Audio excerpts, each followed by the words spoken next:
Good evening, everyone.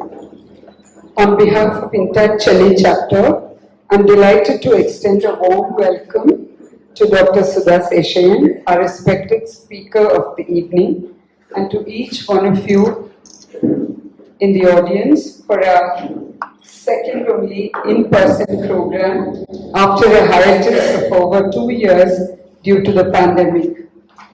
Thanks to Ashrita for making this program possible. Just a brief about INTACH. The Indian National Trust for Art and Cultural Heritage, INTACH, was founded 38 years ago in 1984 with a vision to spearhead heritage awareness and conservation in India. Today, INTACH is recognized as one of the world's largest heritage organizations with over 212 chapters around the country. INTACH has pioneered the conservation and preservation of not just our natural and built heritage, but also intangible heritage. To quote a UNESCO report, our generation has inherited a wealth of tangible and intangible cultural resources that embody the collective memory of communities across the world and buttress their sense of identity in times of uncertainty. Held in trust for humankind, these resources are non-renewable. Our mission at INTACH is to dedicate ourselves to the conservation of India's heritage that we essentially recognize as non-renewable. Our objectives have been to create and stimulate an awareness amongst the public for the preservation of heritage in India, to foster heritage-sensitive values and respect for Indic knowledge and traditions, to undertake measures for the preservation and conservation of natural resources and cultural property, including geological features having high archaeological, historical, artistic and scientific value, which are not protected either by central or state statutes. To undertake documentation of cultural and natural heritage. To act as a pressure group by influencing public opinion when any part of our cultural and natural heritage is threatened with imminent danger, damage or destruction arising out of public or private policy or any other manner. To promote the preservation of traditional arts and crafts and to ensure their authenticity and identity.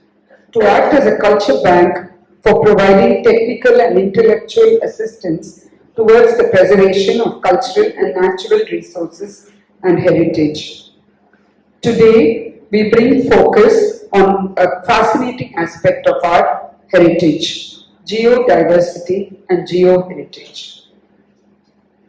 There are nationwide celebrations this month for the first ever International Geodiversity Day as declared by UNESCO on October 6th.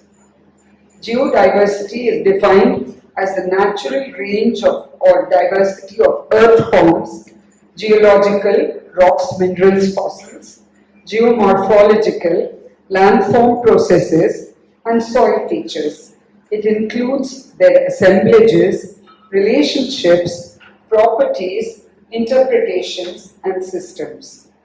Mountains and hill ranges not only illustrate landscape geodiversity, but diversity in their economic, geological, cultural, and spiritual resources.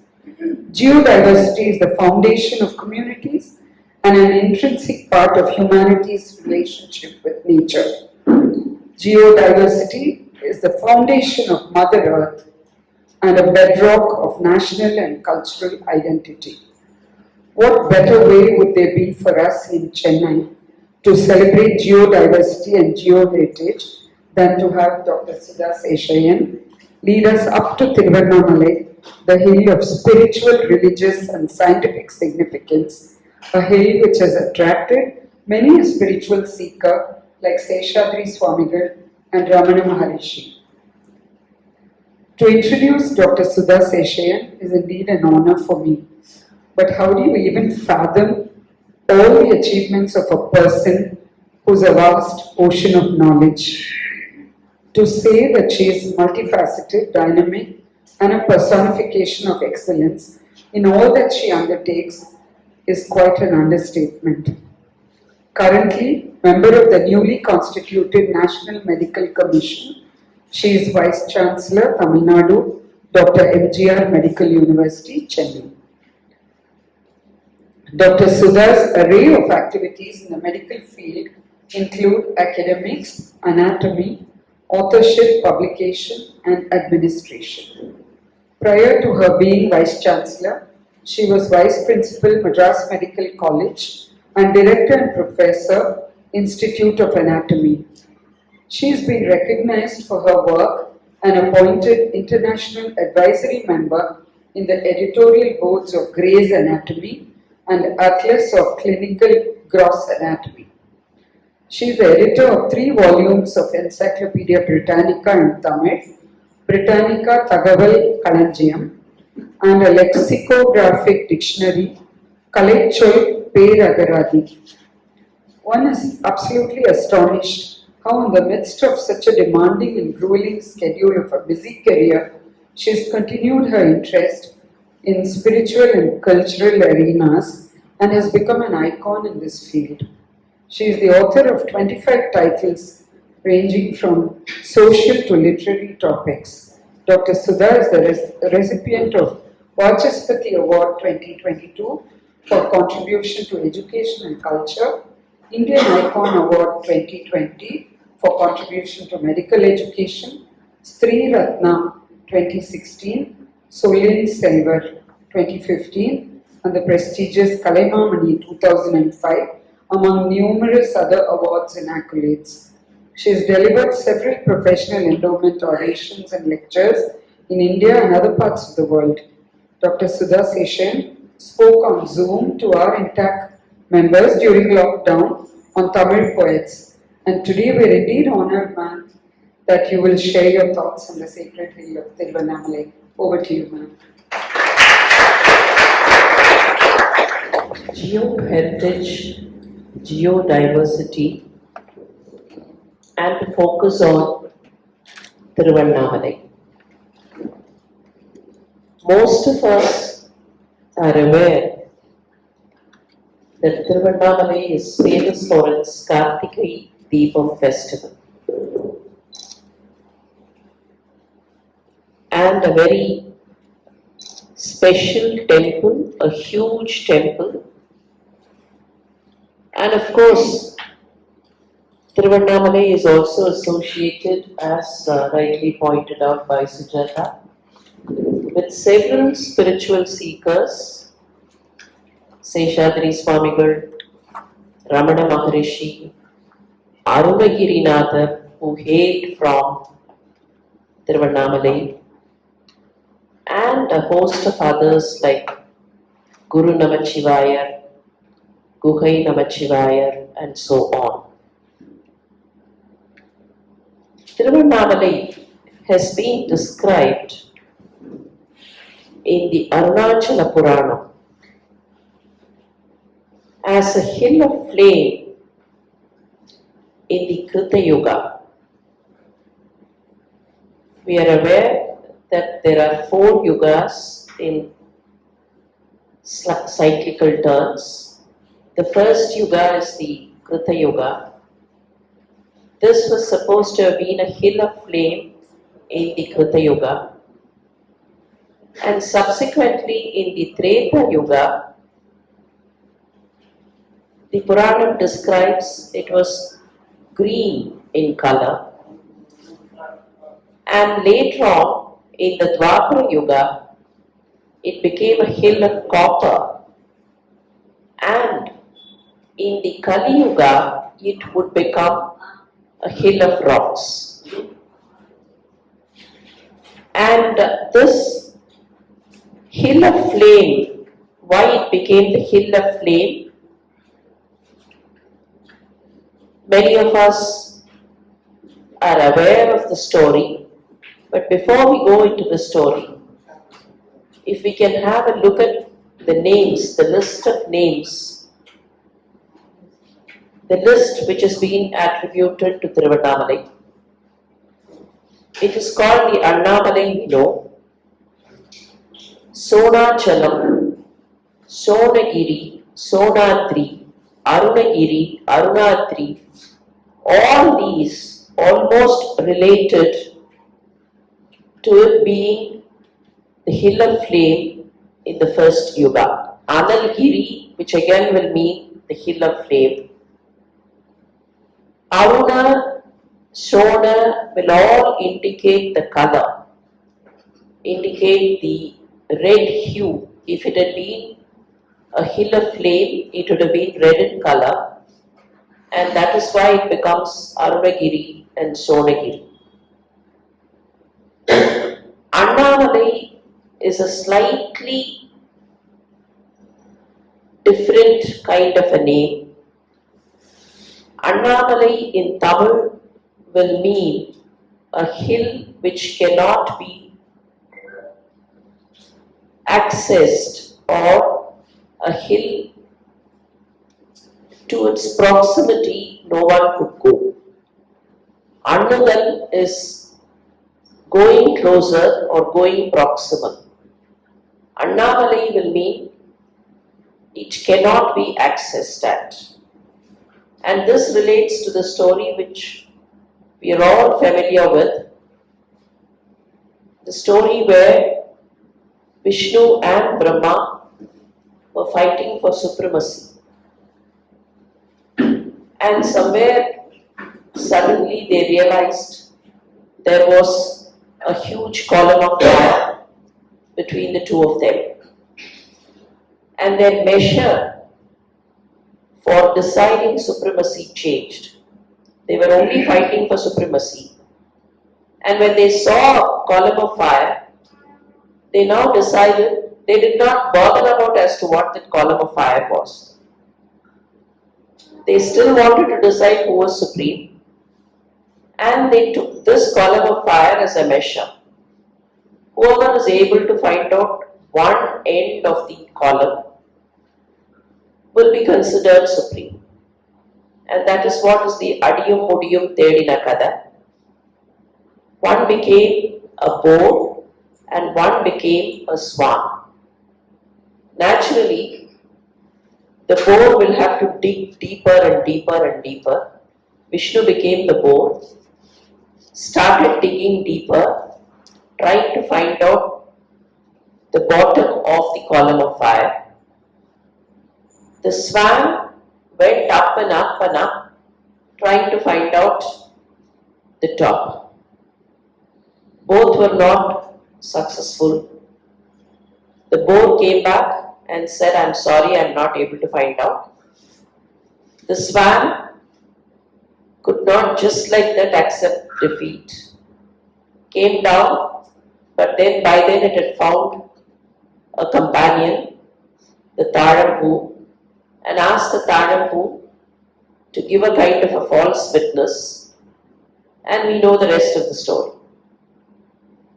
And it is this column of fire which condensed into a hill, a mountain. And this mountain, before it became the mountain, is supposed to have given rise to the Shivalinga. And that is why the column of fire which condensed became the Lingodbhava. Even today, in many of the Shiva temples, as you go around, circumambulate, you would find the Lingodbhava just behind the main sanctum sanctorum. Lingodbhava is that column which condensed to give rise to the Shivalinga. And you can find the swan going up and the boar going down. And this hill, which was the hill of flame, slowly condensed and became a hill of rocks. Now, tracing what the Purana describes and relating it with anthropological history of mankind, there are certain curious features. The Purana says a hill of flame became a hill of green hue and then subsequently became a hill of copper. All of us are aware that the ore of copper, which is malachite, is green in color. The malachite green is the raw material of copper, the ore, the copper ore, and that is green in color. And if we go back to anthropological details, we find the first metal which was used by humankind is copper. Though we talk about Iron Age, the Copper Age was earlier to Iron Age. The early men probably took the malachite, threw it into fire. That was the time when they were trying to create, they did not know many things. Probably they located few of those malachite stones, threw it into flame, threw it into fire, found this green stuff suddenly became slightly reddish, and then came the touch of malleability. They tried picking it out. They found that they could draw it into strings, make it into plates, and that is how the Copper Age was born. The first metal to be used by mankind, primarily because of its malleability, is copper. And this hill is supposed to have become the Copper Hill and subsequently became the Hill of Rocks. True to its description that it was a copper hill, we find this hill attracted several seers, and many of them, after reaching Thiruvannamalai, did not want to go back elsewhere. Venkatramanan or Venkatraman reached Thiruvannamalai as a small boy. Threw whatever coins he had into a nearby pond, went and sat in the 1,000-pillared mandap of the temple, sat there for many days. Sometimes Seshadri Swamigal protected the boy, trying to sit at the threshold of the 1,000-pillared mandap, tell the other children who came there, Ramana Sami Okandirukku, Chinna Sami Okandirukku. And that Chinna Sami or Brahmana Sami or Chinna Seshadri, as people called him, became Ramana Maharishi. And Ramana Maharishi never wanted to leave Thiruvannamalai. Seshadri Swamigal didn't want to leave Thiruvannamalai. And even today, people believe that there are sages and saints within the labyrinth of the hill. I've heard some of the natives of Thiruvannamalai tell that it is possible to behold some of these saints and sages. They are not visible all the time, but probably if you undertake a trek onto the mountain, sometimes it is possible to see them sitting there within the labyrinth. Several rocks make the hill. There are several springs. It runs to a height of about 2,000 and odd feet and presents varied shapes and features as you go around the hill. The hill does not appear to be the same from every direction. What is more interesting is that The entire hill is made up of igneous rocks. For those who may not be aware of the types of rocks, there are three types: the igneous, the sedimentary, and the metamorphic. The sedimentary rocks are those rocks which are made into rocks by what comes along the rivers. The sediments brought by the rivers, they settle in a place and form the rocks. Those are the sedimentary rocks. Igneous rocks are those rocks which have become rocks because of the effect of fire. Now, whatever was inside fire, after the fire condenses and cools down, that rock is called the igneous rock. An entire Thiruvannamalai is made up of igneous rocks, and the dating, the carbon dating of these igneous rocks place them some 250 crore years before. And for a mere comparison, the Himalayas is just about 5 crore years old. Himalayas is the youngest of the mountain regions of the world, and we find Thiruvannamalai is much, much, much older. And to have another area related, I'm not sure if everyone is aware of a place called Thiruvannamalai. Now, as you travel from Chennai, you reach Senji area, or you just say you reach Dindivanam. And from Dindivanam, if you travel west, it is Thiruvannamalai.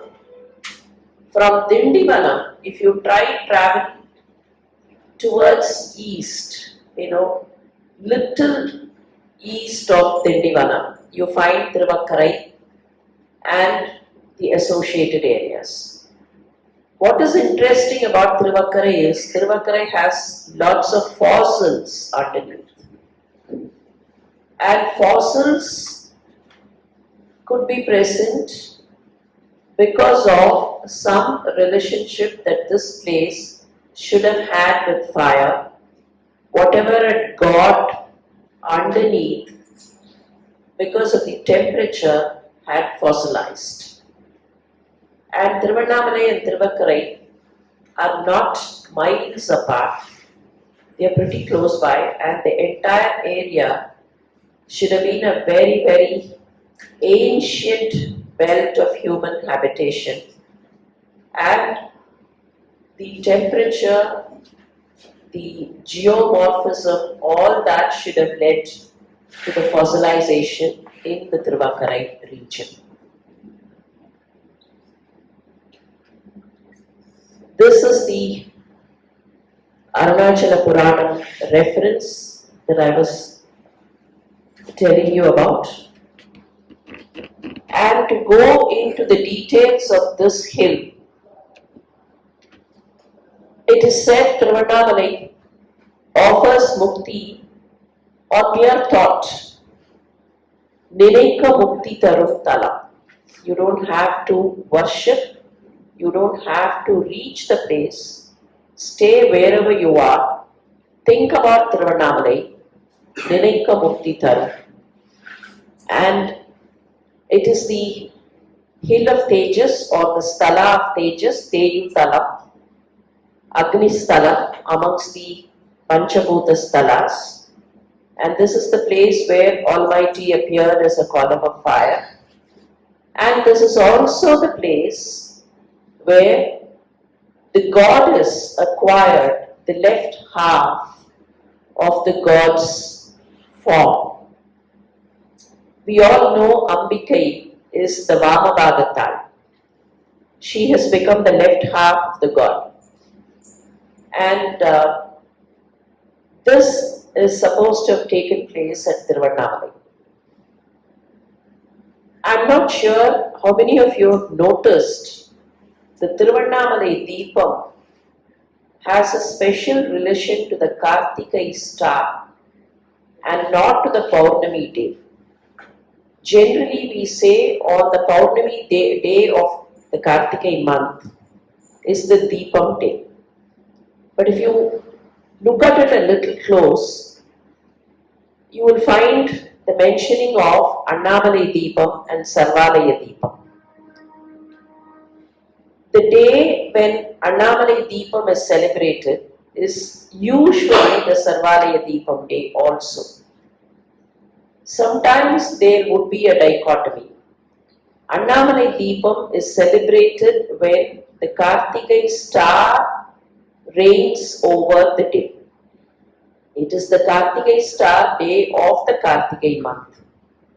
Even if Paurnami had not occurred, if the Kartika star was there, Annamalai Deepam would be celebrated. What is the reason for this? It is said, it is the customary story, the same legend as we have seen in every other place. The god and the goddess were in Kailayam, and the goddess jocularly, sportingly shut the eyes of the god. உலகம் இருண்டு போச்சு, and she wanted to do something about it. So she came down, performed penance in Kanchipuram, in Mangadu, and so on. But she still was not satisfied. She wanted to become part of the God himself. She did not want to remain a separate entity. And associated with that, there are also other stories like Rishi trying to circumambulate only the god and not the goddess, so he went in between. All those stories put together, she wanted to become part of him, even in the form. And the suggestion given to her was, go to Thiruvannamalai, keep performing your vrata. One day, the god would appear in front of you and accept you as part of himself. The time when this happened, when the god appeared in front of the goddess and accepted her as part of himself, is supposed to have been during the Kartika star in the Kartika month. So to recap, this is the Kartika Deepam celebrated. And the other things take subsequent importance, and only this fact that she became the left half of the god takes primary importance in the Deepam festival of Thiruvannamalai. The entire town on an aerial view is supposed to be in the form of a Sri Chakra, and there are 9 outlets. So generally this town is called the Navadwarapuri. There are 9 dwaras and it's called the Navadwarapuri. And it attracts, of course, all the seers and the saints. And it's supposed to be, it's been described as the sanctuary of the Siddhas and abode of the wise. Jnaniya Irupidam, Siddharkalin Charanalayam. And even sages like Vyasa, Durvasa, Agastya, and the like have performed penance here. And the Pandavas stayed at Thiruvannamalai during their Vanavasa. Now this is where you find the hill appears in different forms when you look at it from different areas. If you try going around the hill, you start somewhere from the east. From the east, it just appears to have one single peak, indicating Almighty is one. Go around a little, reach the southern area. So from southeast and south, there are 2 peaks seen. trying to say the god appeared as man and woman and then merged, so the Ardhanarishvara principle. From the west, there are 3 peaks noticed and probably indicating the Trimurtis or the Mummurtis, and the entire flame of fire incidence is only a play between the Trimurtis. And if you come to the northwest, from the northwest, the hill appears to have 5 peaks indicating Panchabhutas. So it will give different appearances from different viewpoints. And the most important of this town is the Kartikeya Deepam festival. And this Deepam festival, as I told you, is a kind of a recap of the union between the god and the goddess into one single form. And Kartikeya Deepam festival again has a special significance. It is the oldest of the festivals that the country celebrates or Tamil Nadu celebrates. Even if you take Tamil Nadu as such, this is the oldest of the spiritual festivals celebrated, being recorded in the Sangam literature. Sangam literature calls it Nalamigu Kartigai Nattavaritta Talainad Vilakku. So even the Sangam literature talks about Kartikeya Deepam festival, and so considered to be the oldest of the festivals. There are several stories related to the Deepam festival. Some of these are such stories. The day when the 3 castles were burnt. The 3 castles are the gold, silver and the iron castles built by 3 Rakshasas, and these 3 Rakshasas were flying in their castles, and Lord Shiva is supposed to have burnt the 3 castles down, and that is why Shiva is usually hailed as Tripurari or Muppurari, and the day when the 3 castles were burnt down is supposed to be Kartikeya Deepam day. The day when Vishnu appeared as Ramana, of course the day when Parvati got the left half, and the day when Jyoti appeared between the fighting 2, between Vishnu and Brahma. Of course there are different versions. Kartikeya month's Kartikeya day is supposed to be the day when the column of fire appeared, and the column of fire condensed on the Shivaratri day. From Kartikeya to the month of Masi, it was only on the Shivaratri day it is supposed to have condensed, and Lingodbhava appeared. Of course, there are versions which reverse it. There are versions which say on the Shivaratri day the column of fire appeared and then condensed in the month of Kartikeya. Makes not much of difference, except that what goes behind the story is significant. The pre-Deepam festivities, of course, there is a Durgayamman Vida, there is a Pidariyamman Vida and Vinayakar Vida, which are all celebrated in the local temples. And the entire festival, the Deepam festival, starts with the flag hoisting. The Rishabha flag is hoisted when the Panchamurtis in the Shiva temple will be Shiva, Parvati, Vinayaka, Muruga and Chandeswara. So on 5 palanquins, these 5 appear. Vinayaka comes first and then Shiva comes, then the goddess comes and then Muruga comes, and after all of them the last will be Chandeswara. So these are the Panchamurtis. The Panchamurtis come and stand near the flagstaff when the Rishabha flag is hoisted. Of course, day 2, 3, 4, 5, there are different Vahanas.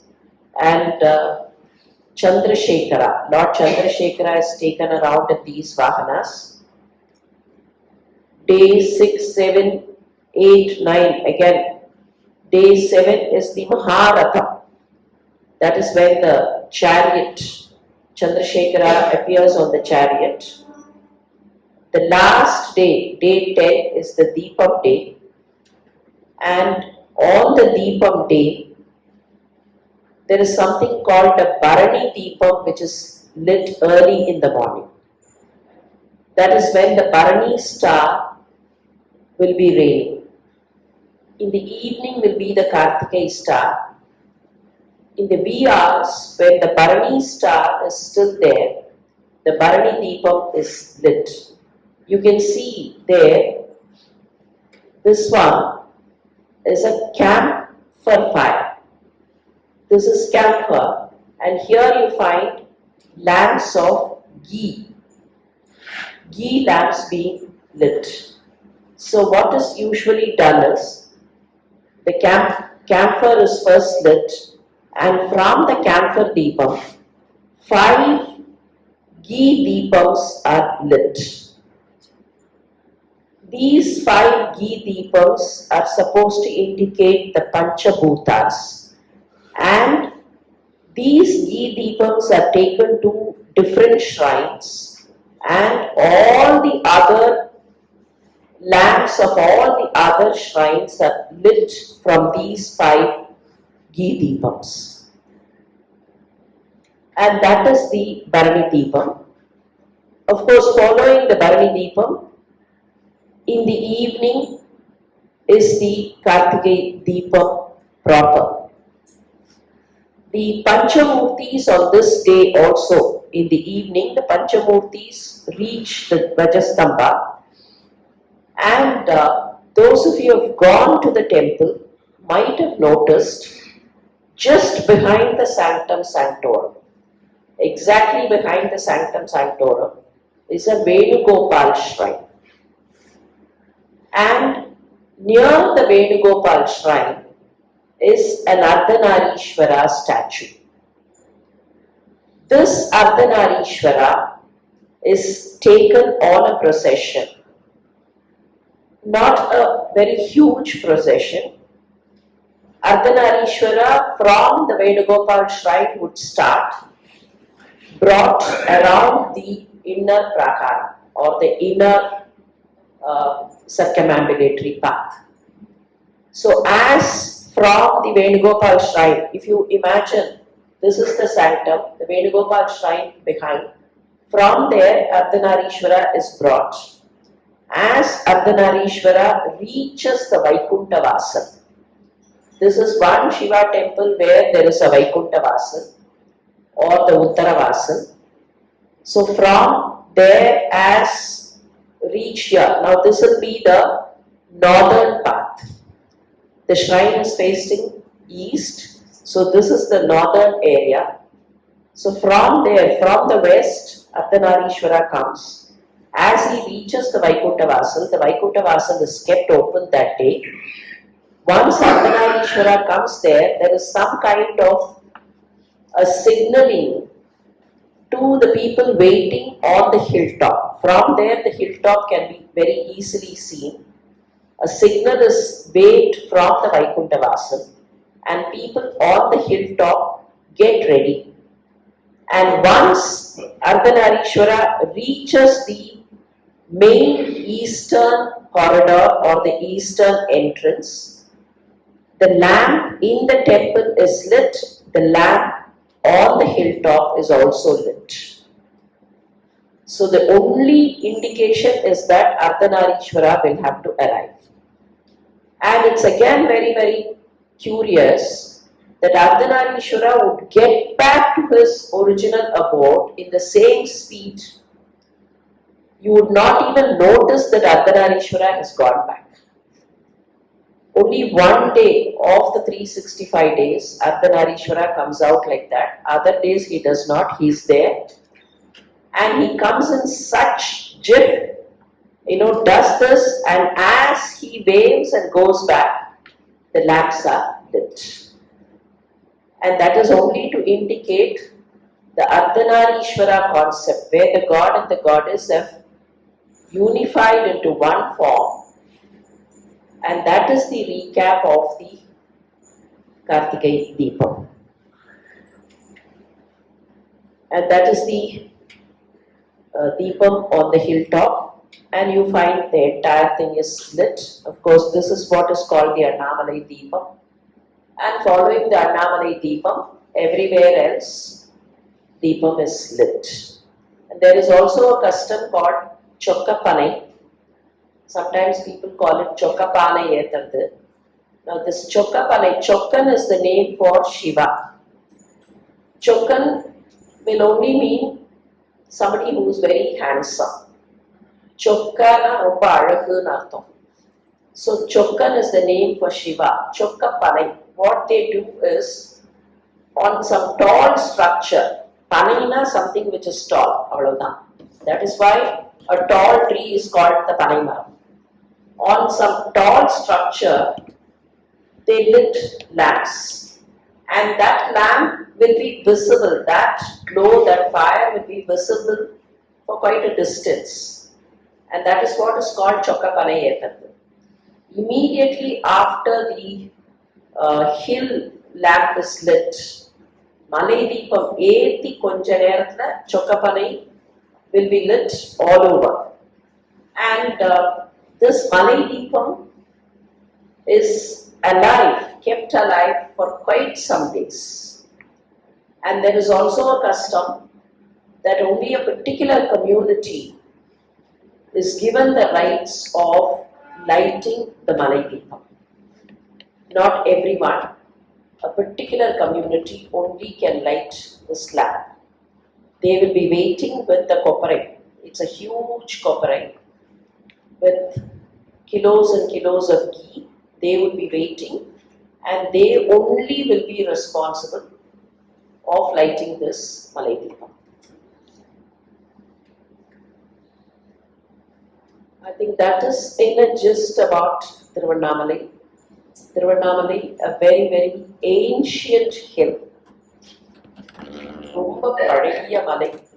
Now again, associated with this, we can try and relate some other areas which are close by. If you take Thiruvannamalai on one side, Thiruvannamalai from the main road to the west, if you try and take a slightly southeast deviation, you will reach Vridachal. Now, keep Vidupuram as the central point. From Vidupuram, northwest or west would be Thiruvannamalai. From Vidupuram, a little southeast will be Vridachal. From Vidupuram, east will be Thiruvakkara. Now Vridhachalam is again interesting because the very name indicates it's a very old hill. Today you don't find any hill in the Vridhachalam area. It is only that the terrain is little rocky, but you don't find any hill kind of stuff.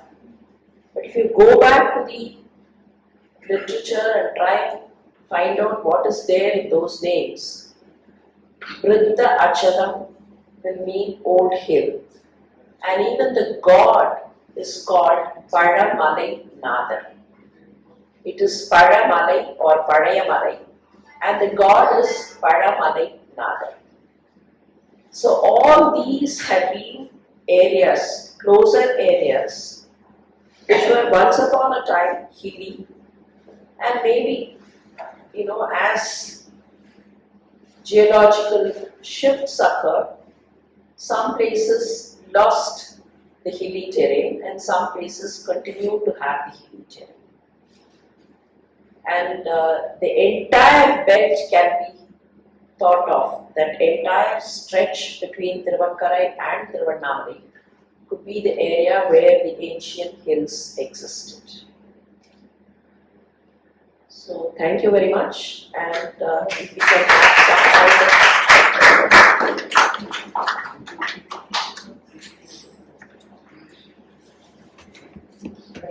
supposed to build the temple? Yeah, I'll come to that. The temple was not built by one group of kings. The early Nidus must have been built much earlier, somewhere around the 6th century or even earlier. So could have been the Pallavas, or the Nidus could have been earlier to the Pallavas also. Of course, later on, lots of other dynasties have contributed. You find the Vallada Maharajan Gopuram. This Gopuram is important. There are lots of Gopurams. Ammaniyammal Gopuram. Ammaniyammal is supposed to have been a very ordinary lady who collected funds and put in all the savings that she had and built the Gopuram. There is a Vallada Maharajan Gopuram which is supposed to be built by Vallada II. And some of the other Gopurams have been built by Cholas, later Cholas, and some have been built by the Vijayanagara Empire, Vijayanagara kings. Some of the Gopurams have come up during the Vijayanagara reign. So it is not one dynasty which had built the temple, but the temple had been added on. I will give you an example of two important shrines which have been added on later. Arunagirinathar is supposed to have lived sometime in the 16th, 17th century. We are not very sure of his date of birth, but then 16th or 17th century.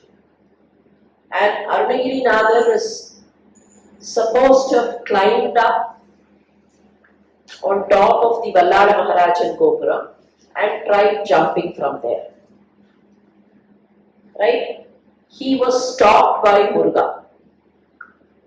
At the Gopuram, he was stopped by Muruga and given the grace, continue to live, start singing, all that happened.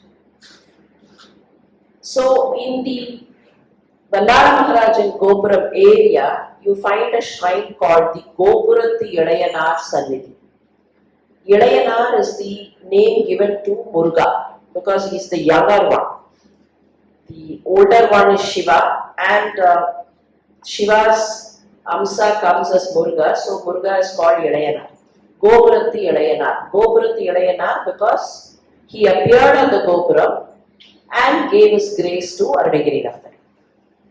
Then when Arunagirinathar was famous, when Arunagirinath's fame spread, when he started composing his Tiruppugal songs and all that, a particular incident is supposed to have happened. The ruler of the area at that point of time was Prabhuda Maharajan. And this Prabhuda Maharajan had another poet in his assembly, and that was Sambandanda. Seeing Arunagirinath's fame rise up, Sambandanda became jealous. And Sambandanda went to Prabhuda Maharajan and told him, ask Arunagirinathar to get Muruga here. If he can converse with Muruga and if he can kind of, do things at his command, ask him to bring Muruga. And Prabhuda Maharajan also called Arunagirinathar and said, do that. Get Muruga here. Ask Muruga to come dancing. And in Tiruppugal, there is a particular song which goes like this. Adada Sedana Rada, Agila Meru Meedada, and so on.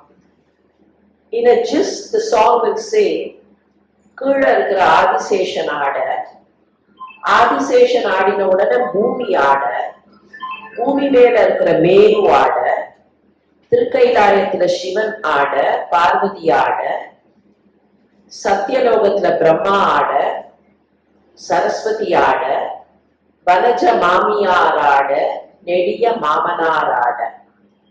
Mamiyar, Vanaja is Mahalakshmi, Vanaja Mamiyar ஆட. She is supposed to be the mother-in-law for Muruga. அதனால மாமியார் ஆட, மாமனார் ஆட, திருமால் ஆட, மயிலும் ஆடி நீயும் ஆடி வரவேணும்.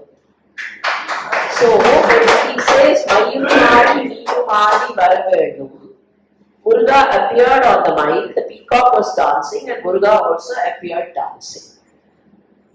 And this, he appeared on a particular column. Thund he appeared. So there is a shrine just as you enter in, just opposite the 1,000-pillared mandapam, you find a shrine called the Kambathu Yadayanar Sannidhi. This Kambam is the tomb in which Muruga appeared, and that is the Kambathu Yadayanar. So obviously these two shrines should have been built later to Arunagirinatha's time, or at least later part of Arunagirinatha's life. So some part of the temple has come up in certain times. The entire temple had not been built at one stroke. Right from the times of the Pallava dynasty till the Vijayanagara, there have been people who had contributed to the temple. And this Ballada, second Ballada, is supposed to have ruled with Thiruvannamalai as his capital. During the Muslim invasion, his territory reduced and he chose Thiruvannamalai as his capital. Again, there is something significant here.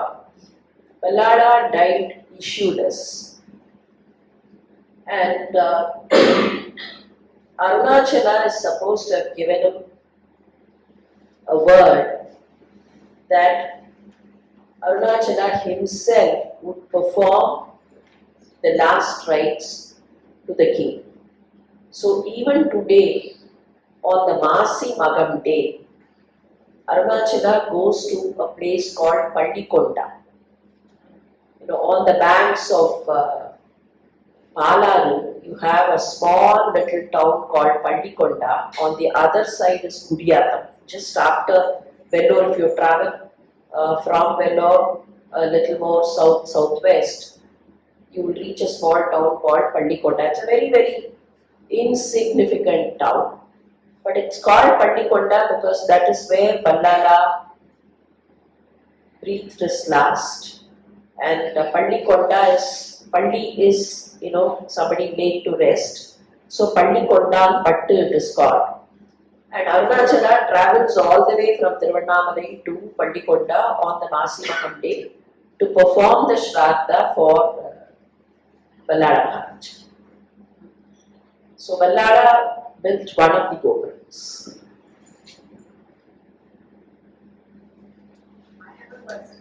Yes. I'm an architect and urban planner, so I'm coming at this also from a documentation perspective. It was fascinating to hear how much of cultural heritage is there. And I have personally never come across something like this that has been in a documented form, in a written form, in an illustrated form. So my question is more to ask you if you considered putting all of this on the book, or if there are any efforts that are happening to do that.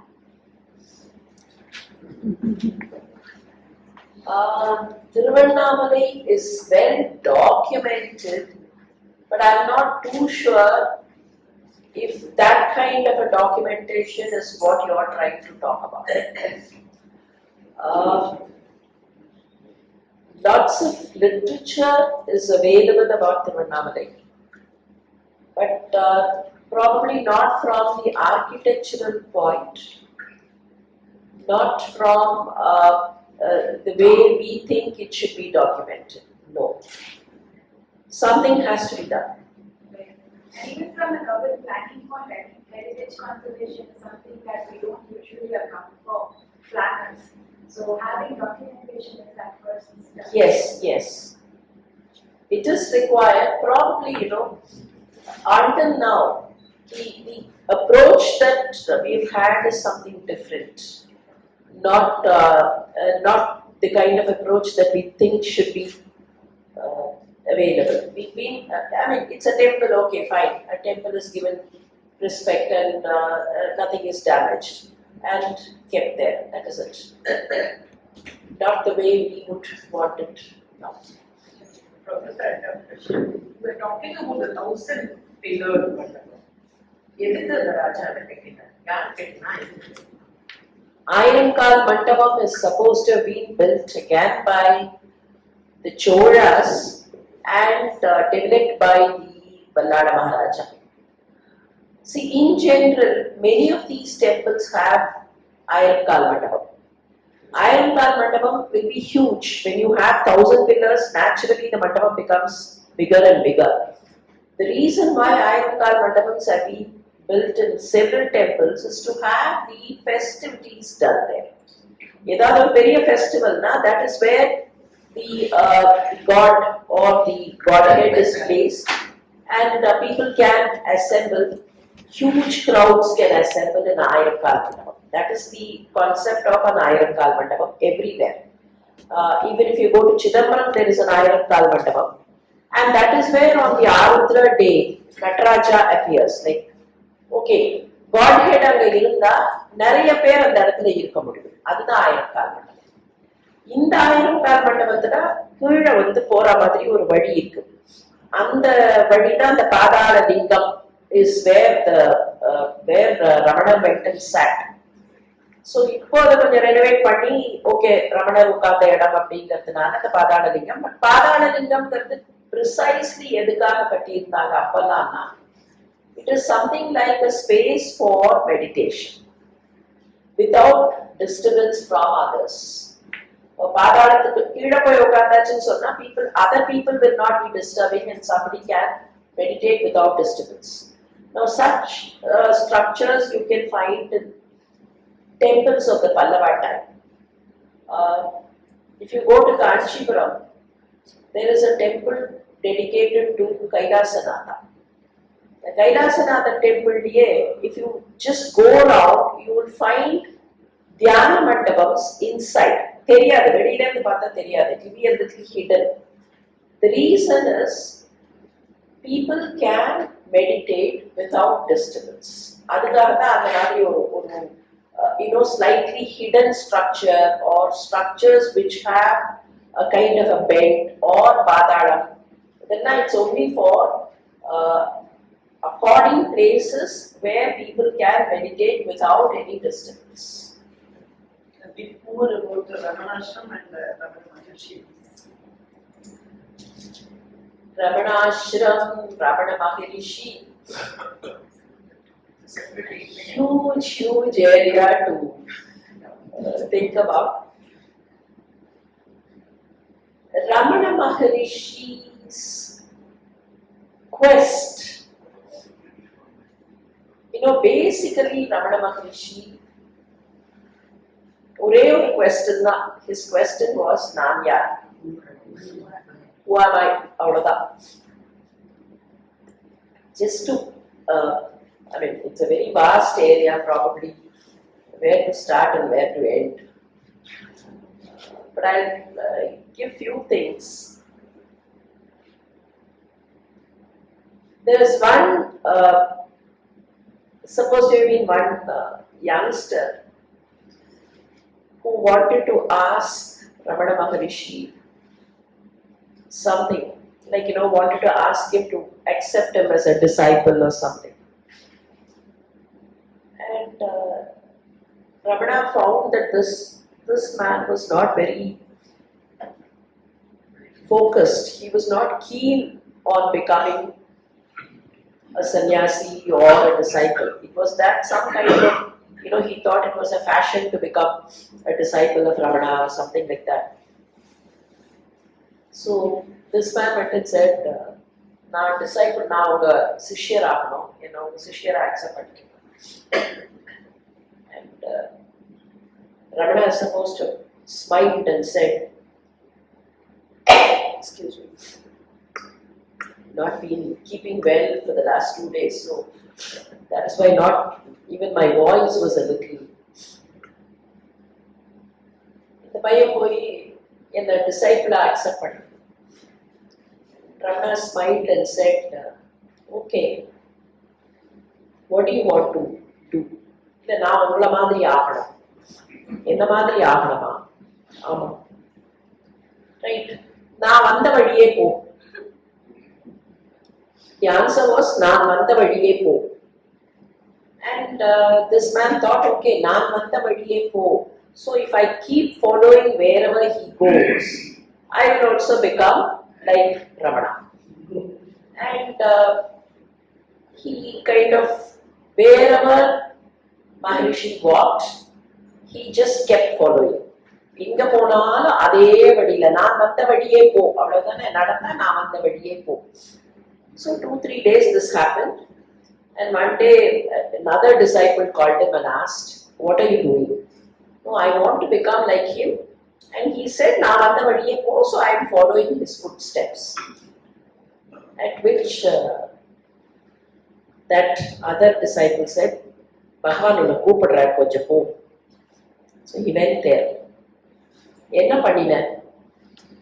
சுவாமி நீங்க தானே நான் வந்த வழியே போக சொன்னீங்க, நான் வந்த வழியே, நீங்க போன வழியெல்லாம் நான் போனேன். நான் வந்த வழியே போங்கிறதுக்கு அதான் அர்த்தமா?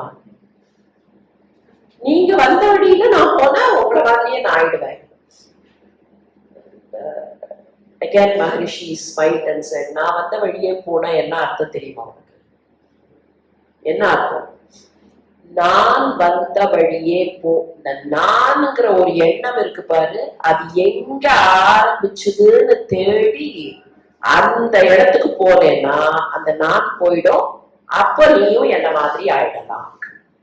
So அந்த நான்ங்கிறது where it starts, where does that I consciousness start? அதுதான் அந்த நான். You keep tracing it, introspect. எந்த இடத்துல அந்த நான்கிற எண்ணம் வருது, அந்த இடத்துல go and find out what you are. Related one more thing. Another disciple went and told Maharishi, எனக்கு தலை வலிக்கிறது. He thought, okay, he will give him some kind of a drug or a remedy. எனக்கு தலை வலிக்கிறது 2 நாளா. என்ன? எனக்கு தலை வலிக்கிறது, ஏதாவது மருந்து சொல்லுங்க. And he pretended as though he didn't hear it. After about some time he asked, என்ன சொன்னேன்? தலை வலிக்கிறது, மருந்து சொல்லுங்க. Again he just ignored. After about 10 minutes, என்ன சொன்னேன்? எனக்கு தலை வலிக்கிறது. And then he asked, யாருக்கு தலை வலிக்கிறது? எனக்கு தலை வலிக்கிறது. By then that man got irritated. தலை வலிக்கிறது ஏதாவது ரெமெடி கேட்டா இவர் பாட்டுக்கு சும்மா திரும்ப என்ன சொன்னேன். எனக்கு தலை வலிக்கிறது. யாருக்கு தலை வலிக்கிறது? சுவாமி எனக்கு தலை வலிக்கிறது. யாருக்கு தலை வலிக்கிறது? Really got irritated. சுவாமி எனக்கு தான் தலை வலிக்கிறது. மறுபடியும் சொல்லு, உனக்கு தலைவலிக்கிறதுன்னு சொன்னியே, அந்த தலைவலி யாருக்கு? இந்த உடம்புக்கா? இந்த உடம்புக்கா? எதுக்கு தலைவலி? அப்ப நீதான் இந்த உடம்பா? So he was trying to kind of say what is the soul and what is the body. இந்த நான்கிறது எதை வச்சு சொல்ற? நான்கிறது இந்த உடம்பா, இல்ல நான்கிறது உன்னோட சோலா? எதுக்கு தலைவலிக்கிறது? And slowly he lifted up those disciples from the consciousness of the body to the consciousness of the soul. That was his way of lifting them up. And very simple things. Our Appada Patu is very famous. He'll do all chores. Appada medradhu. You know, he used to help his mother. The mother went and lived there. So sometimes in the kitchen he would work, and all those daily chores he will do. But from those chores, he will try and get some fact of, the soul, body and such things and slowly make people understand what is life and what is body, what is soul, what is, all those things. That was his way of making people come up. Basically, he was a proponent of Advaita philosophy.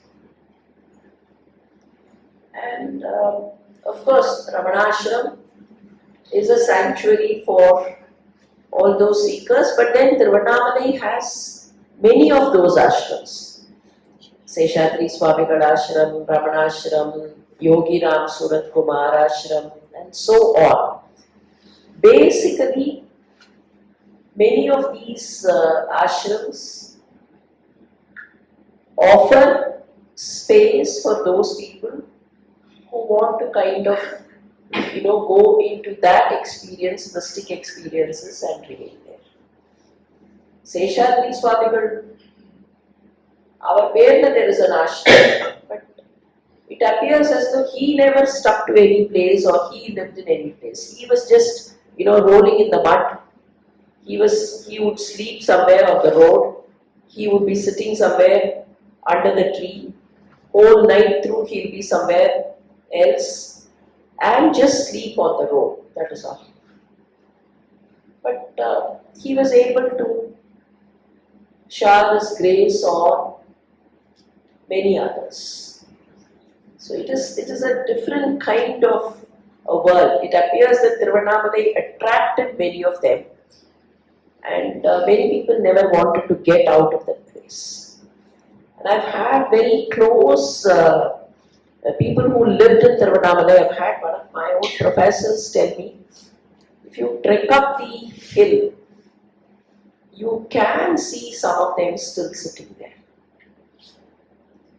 But I don't know how many people have seen. And it's a wonderful hill.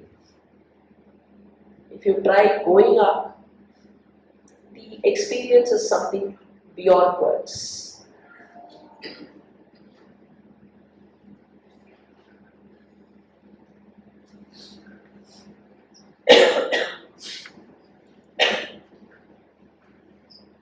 Are there any other questions?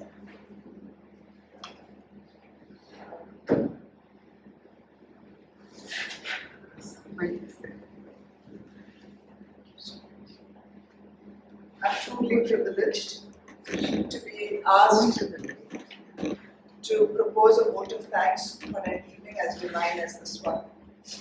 I will start unconventionally by thanking Ashwita first of all, because from where I was sitting, all I saw was this beautiful brick wall and Dr. Seshayyan. And I think it gave the entire evening a certain atmosphere which we could not have replicated anywhere else. And for that, thank you Ashwita. Thank you for having us here.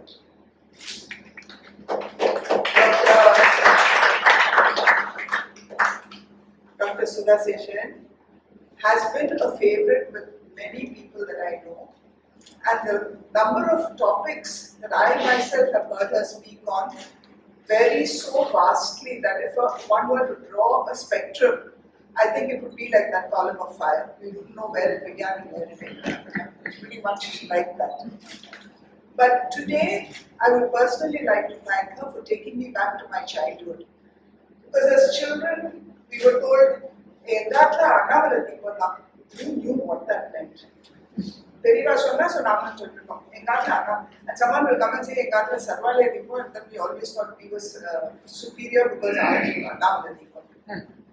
without even an iota of understanding what it was all about. And then this entire metamorphosis of the hill itself, beginning from fire to copper to rock, chemistry lessons, all in one, back to my childhood. And I think I lived the first few years of my life through this evening. It was a charming, absolutely mesmerizing evening. I am so glad you came. I think everyone in the audience is spellbound. And I think we should all have this lesson before we visit Thiruvannamalai. I've been there a number of times, But I've done the usual Vibhuti Kupumam ritual without actually understanding many of the insights that you gave us. I hope we will visit again, all of us, and enjoy all that we have heard today in its real form. Thank you very much, Dr. Seshayyan. Thank you all. In fact, it's a privilege to have had all of you here this evening. Thank you.